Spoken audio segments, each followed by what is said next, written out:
얼마 전 사람들의 마음을 따뜻하게 해주는 일화가 있었습니다. 어느 날 남편 없이 홀로 아이를 키우는 여인이 꼭 움켜쥔 돈 1만 원을 들고서 작은 가게로 분유를 사러 왔다. 분유 한 통을 계산대로 가져가니 주인은 1만 6천 원이라고 한다. 실망하여 힘없이 돌아서는 아이 엄마 뒤에서 가게 주인은 분유통을 슬며시 떨어뜨렸다. 그리고 아이 엄마를 불러 찌그러진 분유는 반값이라고 말하며 분유통과 함께 거스름돈 2천 원을 건네주었다. 가게 주인은 단순히 남을 도와준 것이 아니었습니다. 아기 엄마의 자존심을 떨어뜨리지 않으며 희망을 선물했던 것이었죠. 이 일화는 한국 사람들의 위대함을 볼 수 있는 눌림이 있는 이야기였습니다. 그런데 한국인들의 이런 따뜻한 마음은 몇몇 특별한 사람들에 국한된 이야기가 아니었습니다. 여기 사장실 문 앞에서 오열하는 한 어린 소녀 가장이 있습니다. 너무 일찍 삶의 무게를 짊어진 것이 아닌지 걱정이 되기까지 하는데요. 해외 커뮤니티와 기사를 바탕으로 재구성한 그 소녀 가장의 이야기 확인해 보겠습니다. 안녕하세요. 텍사스에 사는 트루디입니다.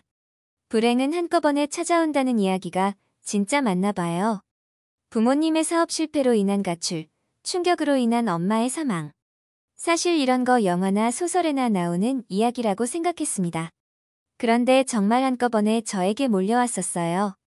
사업하시는 부모님 덕에 먹고 싶은 거 사고 싶은 거 마음대로 쓰며 살던 우리 가족은 순식간에 빚더미에 앉게 되었습니다. 정말 입고 있던 옷만 빼고는 하나도 챙길 수도 없는 완전 바닥까지 내쫓기는 비참한 신세가 되었죠.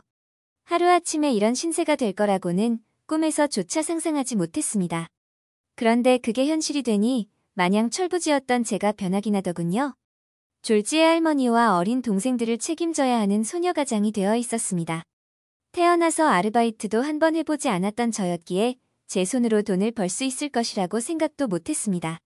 그런데 당장 내가 돈을 벌지 않으면 우리 가족이 손가락을 빨고 있어야 된다고 생각하니 그런 용기가 어디서 났는지 싶었죠. 몸이 좋지 않았던 할머니와 어린 동생들, 제가 책임져야 하는 가족들이었습니다.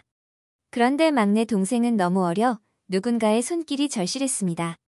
저는 동생 때문에 일을 늦게까지 할 수 없었어요. 또한 할머니는 많이 편찮으셔서 그 아이를 돌봐줄 수 없었습니다. 다행히 당분간 그 아이를 돌봐주신다는 할머니의 먼 친척분이 계셔서 마음이 아프지만 거기로 보냈습니다. 할머니가 많이 속상해하셨죠. 도움을 못 줄 망정 어린 저에게 짐이 된다며 힘들어하셨습니다. 하지만 저에게 할머니마저 안 계셨다면 이 난간을 헤쳐나갈 수 없었을 거예요. 할머니가 계셔 마음으로 의지할 수 있었죠. 저는 다행히 멀지 않은 곳에 취직할 수 있었습니다. 제가 뛰어나게 일을 잘하는 것도 아니었고 특별한 기술이 있었던 것도 아니라 취직을 할 수나 있을지 걱정이 되었었죠. 제가 일하게 된 곳은 크지 않은 회사였습니다. 가구의 완제품을 제작하는 곳은 아니었고 가구 제작에 필요한 부품을 만들어 납품하는 곳이었습니다. 나중에 알고 보니 여기 사장님은 엄청 대단하신 분이었습니다. 돈이 많고 잘나고 이래서 대단한 사람은 아니었죠. 한국에서 온 이민자였습니다. 처음에는 지인의 사업에 투자해 같이 사업을 하려고 온 가족이 왔다고 해요. 그런데 그만 사장님은 사기를 당했다고 하셨습니다. 그때 모든 걸 포기하고 싶었지만 가족들 때문에 버티며 작은 회사의 사장까지 할 수 있었다고 하셨어요. 아마 제 사정을 아시고 말씀해 주셨던 것 같아요. 사장님과 저는 신기한 인연이 또 있었습니다. 바로 사장님의 자녀와 제 동생 켄이 같은 학교에 다니고 있었습니다. 켄은 정말 착한 동생이에요. 켄도 아직 어리긴 마찬가지였지만 동생을 멀리 보내는 일에 매우 반대를 했었습니다. 자기가 잘 돌보겠다고 했어요. 하지만 켄도 학교를 가야 했고 데이케어 비용은 너무 비쌌습니다. 동생을 보내면서 저보다 더 많이 울었던 켄이었죠. 켄은 집안일도 할머니 심부름도 잘했고 공부도 곧잘 했습니다. 동생이지만 든든하게 저를 지켜주었습니다. 그런데 저는 늘 무뚝뚝한 표정의 사장님이 무서웠습니다. 무슨 생각을 하는지 얼굴에 표시가 나지 않았었어요. 업무 지시도 엄격하시고 실수를 하게 되면 엄하게 야단을 하셨습니다. 저도 실수를 하지 않으려고 꼼꼼히 살피고는 했습니다. 사장님은 사업을 하면서 가장 중요한 것은 신뢰라고 강조하셨어요. 한 사람이 한 조금의 실수로 제품에 영향이 갈 수도 있으니 긴장해서 일을 할 수 있도록 이야기해 주었습니다. 돈을 벌고 있지만 늘 돈이 없었습니다. 할머니의 약값과 막내 동생을 봐주시는 분께 약간의 돈을 드리고 나면 먹고 사는데 항상 빠듯했습니다. 슬프고 답답한 현실이었습니다. 그래도 당장 하루하루 열심히 일할 뿐이었습니다.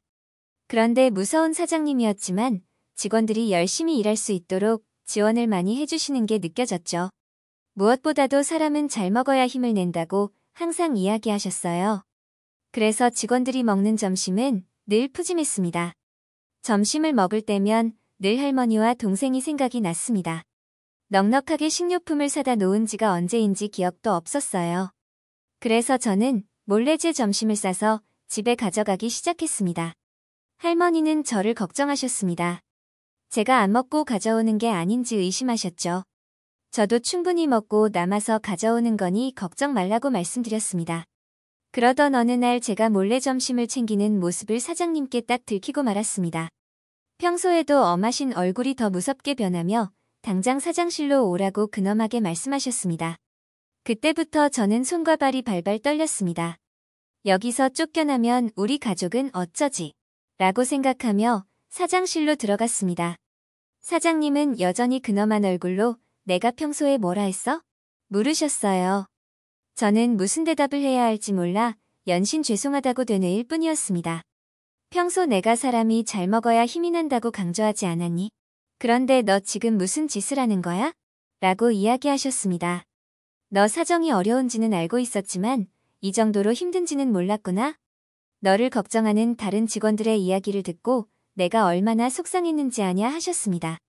다른 직원들도 있으니 저를 대놓고 차별을 할 수 없어 따로 불렀다고 하셨어요.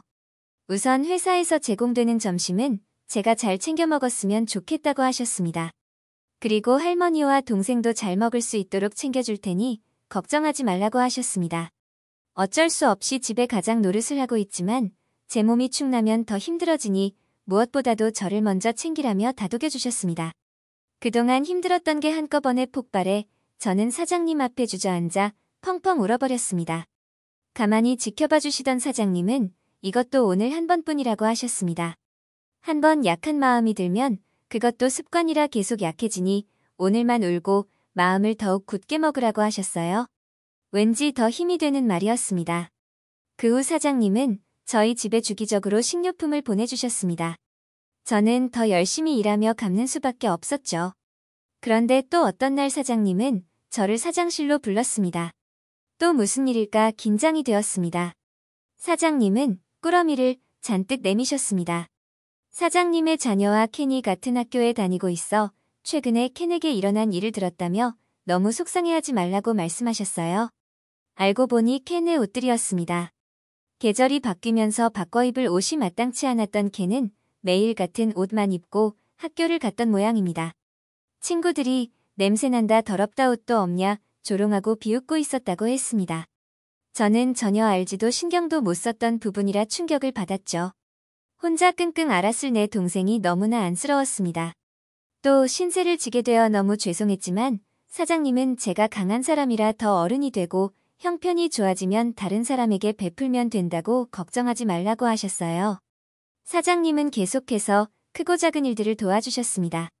세상에 이런 사람도 존재하는구나 생각했죠. 사장님은 겉모습과는 달리 정말 엄청 따뜻한 사람이었습니다. 무엇보다도 제 마음이 다치지 않게 저를 지지해주고 있었습니다. 그리고 사장님은 늘 저에게 이야기해 주셨어요.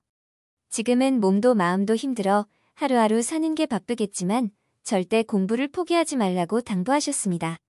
또한 지금 제 상황에서 잘 몰랐던 지원받을 수 있는 프로그램에 모조리 연결시켜 받을 수 있는 혜택들이 무엇인지 잘 알려주셨습니다.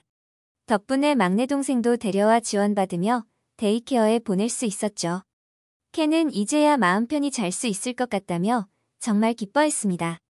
동생이 거기서 울지 않을까, 제대로 지내고 있는지 너무 걱정이 되고 보고 싶었다고 했습니다. 자기가 동생을 책임질 테니 저는 신경 쓰지 말라고 하더군요. 언제나 대견하고 귀여운 녀석이었어요. 사장님은 저희를 이끌어 주었던 진정한 어른이었습니다. 덕분에 우리 가족이 함께 모여 살 수 있게 되었고 저도 다시 꿈꿀 수 있게 해주었습니다.